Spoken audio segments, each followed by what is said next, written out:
বাস্তবতা কখনো কখনো কল্পনাকেও হার মানায়। হামজা চৌধুরীর দেশের মাটিতে অভিষেক হবে, সবাই তাকে ভালোবেসে স্বাগত জানিয়েছে, জানাচ্ছে এবং স্টেডিয়ামে উপস্থিত হয়েছিল। কিন্তু তিনি গোল করবেন, তার গোলে বাংলাদেশ জিতবে, এটা কি কেউ কল্পনা করেছিলেন? হয়তো আশা করেছিলাম, কিন্তু হবে এমনটা কিন্তু কেউ ভাবেনি। অথচ সেই ভাবনাটাই বাস্তবে রূপ দিল ম্যাচের একেবারে শুরুতে। কি অসাধারণ! মানে অধিনায়ক জামাল ভুঁইয়ার কর্নার কিক, সেখান থেকে হেডে গোল করলেন। মানে আসলেই অনেক দিন চোখে লেগে থাকবে গোলটা। এক হচ্ছে ভুটানিজদের হাইট বলি, সেটা অনেক কম ছিল। আর এমনিতে হামজা চৌধুরীর যে হাইট, এবং এই হাইটের যে সুবিধাটা সবসময় পেয়ে থাকেন, এই ম্যাচে তো আরো ভালোভাবে পেয়েছেন।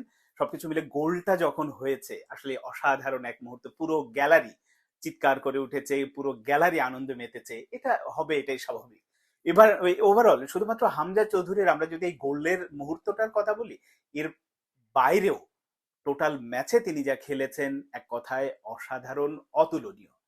আমি তার বিভিন্ন রকম পাস বলি, এটা বলি, সেটা বলি, তার চেয়েও যে বিষয়টা আমার হামজা চৌধুরীর আজকের ম্যাচে, ভারতের বিপক্ষেও লেগেছে কিন্তু আজকের ম্যাচে আলাদাভাবে লেগেছে।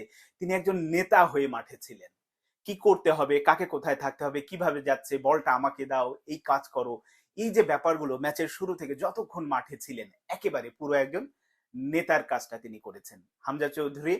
মানে তিনি অধিনায়ক নন, আর্মব্যান্ডটা জামাল ভুঁইয়ার হাতেই ছিল, কিন্তু মূল কাজটা করেছেন আসলে হামজা চৌধুরী। প্রত্যেকটা মুহূর্তে ডিরেকশন দেয়া, প্রত্যেকটা মুহূর্তে আসলে দলকে সংগঠিত করা, পুরোটাই করেছেন একেবারে সামনে থেকে হামজা চৌধুরী।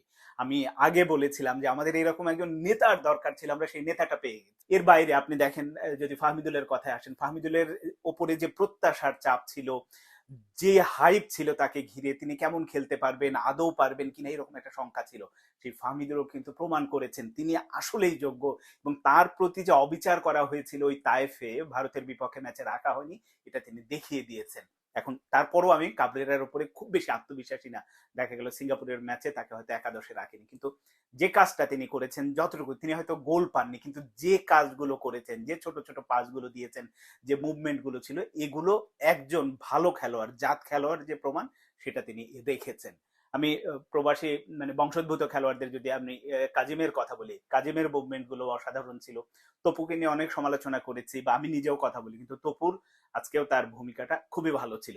আমরা যদি ভুটানের সাথে জিতেছি, ভুটানের সাথে যে পারফর্ম করেছি, এটা নিয়ে যদি তৃপ্ত হই, এবং কোচিং স্টাফ থেকে শুরু করে আমরা সাধারণ ফুটবল প্রেমীরা, তাহলে কিন্তু ভুল করব। কারণ ভুটান যে মাপের দল, সিঙ্গাপুর কিন্তু তার চেয়ে অনেক অনেক অনেক উঁচু মাপের দল। ফলে এই যে যে সুযোগগুলো এসেছে আমরা কাজে লাগাতে পারিনি বলে হয়তো জিতেছি, কিংবা পারফরমেন্স কোথায় নিতে হবে আমাদের, সেই ব্যাপারটা নিয়ে বাংলাদেশের কোচ এবং কোচিং স্টাফকে অনেক বেশি মনোযোগী হতে হবে। তাহলে তাছাড়া কিন্তু এই উচ্ছ্বাস আবার হতাশায় পরিণত হবে, সেইটা যেন না হয় সেদিকে মনোযোগ দিতে হবে। এবং ভুটান ম্যাচ দিয়ে আসলে একেবারে আমরা খুব সবকিছু পেয়ে গেছি, হয়ে গেছে, ব্যাপারটা কিন্তু তা না।